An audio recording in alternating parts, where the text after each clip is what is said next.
जय सिया राम भक्तों, आजकल हम अपने घर में कृष्ण के लड्डू गोपाल स्वरूप की पूजा करते हैं। इससे हमें कौन कौन से लाभ मिलते हैं ये जानते हैं।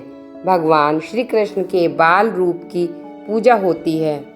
बाल रूप को कान्हा, कन्हैया, बाल कृष्ण, बाल मुकुंद, गोपाल कृष्ण, लड्डू गोपाल आदि नामों से जाना जाता है। लड्डू गोपाल के एक हाथ में लड्डू रहता है, इसलिए इन्हें लड्डू गोपाल कहा जाता है। कृष्ण के इस रूप की पूजा करने से मिलते हैं 10 तरह के लाभ। नंबर 1, प्रथम यह बात मन में बिठा लें कि इससे बहुत आवश्यक है जिस घर में लड्डू गोपाल जी का प्रवेश हो जाता है वह घर लड्डू गोपाल जी का हो जाता है। इसलिए अपने मन से ये भाव निकाल दें, यह मेरा घर है, क्योंकि अब वह लड्डू गोपाल जी का घर है। लड्डू गोपाल जी अब आपके परिवार के सदस्य हैं। सत्य तो ये है, अब आपका परिवार लड्डू गोपाल जी का परिवार है। नंबर 2, लड्डू गोपाल जी किसी विशेष ताम झाम के नहीं बल्कि आपके प्रेम और आपके भाव के भूखे हैं। अतः उनको जितना प्रेम, जितना भाव दिया जा सके उतने आपके हो जाते हैं। नंबर 3, प्रतिदिन लड्डू जी को स्नान अवश्य कराएं, किंतु स्नान कराने के लिए इस बात का विशेष ध्यान रखें जिस प्रकार घर का कोई सदस्य सर्दी में गर्म पानी व गर्मी में ठंडे पानी से स्नान करते हैं, उसी प्रकार लड्डू गोपाल जी के स्नान के लिए मौसम के अनुसार पानी का चयन करें। स्नान के बाद प्रतिदिन धुले वस्त्र पहनाएं। जिस प्रकार आपको लगती है उसी प्रकार लड्डू गोपाल को भी भूख लगती है। उनके भोजन का ध्यान रखें। भोजन के अतिरिक्त सुबह का नाश्ता, शाम की चाय, नाश्ते आदि का ध्यान अवश्य रखें। घर में कोई भी खाने की वस्तु आए, लड्डू गोपाल जी का हिस्सा उसमें अवश्य होना चाहिए। प्रत्येक मौसम के अनुसार लड्डू गोपाल जी के लिए सर्दी गर्मी से बचाव का प्रबंध करना चाहिए। मौसम के अनुसार उन्हें वस्त्र धारण कराएं।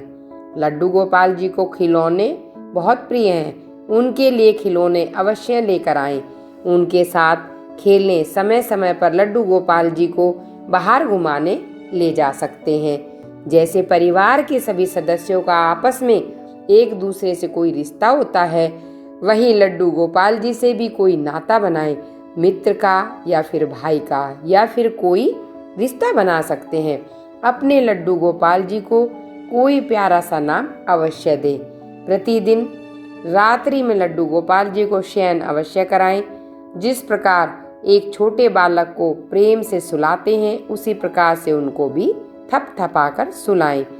यूं तो प्रत्येक जन्माष्टमी पर लड्डू गोपाल जी की पूजा होती है, किंतु आपको वह तिथि पता है जिस दिन लड्डू गोपाल जी ने घर में प्रवेश किया, उस तिथि को लड्डू गोपाल जी के जन्म के रूप में मनाना चाहिए।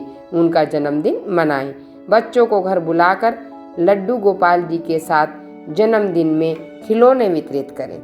जिस भी घर में लड्डू गोपाल की मूर्ति है वह घर उन्हीं लड्डू गोपाल का होता है। अतः उनकी पूजा का मुख्य सदस्य के रूप में ध्यान रखें। लड्डू गोपाल की पूजा और देखभाल किसी बच्चे की देखभाल की तरह होती है।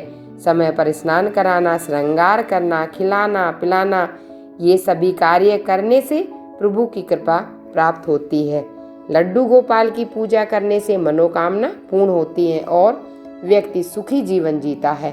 लड्डू गोपाल की पूजा करने से संतान की इच्छा पूरी होती है। लड्डू गोपाल की पूजा करने से घर में सुख समृद्धि बढ़ती है। लड्डू गोपाल की पूजा करने से घर में पॉजिटिव एनर्जी बनी रहती है। लड्डू गोपाल की पूजा करने से आध्यात्मिकता का विकास होता है। मन मस्तिष्क हमेशा शांत रहता है। लड्डू गोपाल की पूजा करने से मन में आत्मविश्वास बढ़ता है। व्यक्ति मनचाही सफलता प्राप्त करता है। लड्डू गोपाल की पूजा करने से घर में कभी भी रोग और शोक नहीं होता। बोलो लड्डू गोपाल की जय। जय सिया राम। भक्तों, आज की वीडियो और जानकारी आपको कैसी लगी, प्लीज़ आप मुझे कमेंट बॉक्स में जाकर कमेंट लिखकर ज़रूर बताएं। अगर आपको पसंद आए तो आप चैनल को लाइक कीजिए, सब्सक्राइब कीजिए।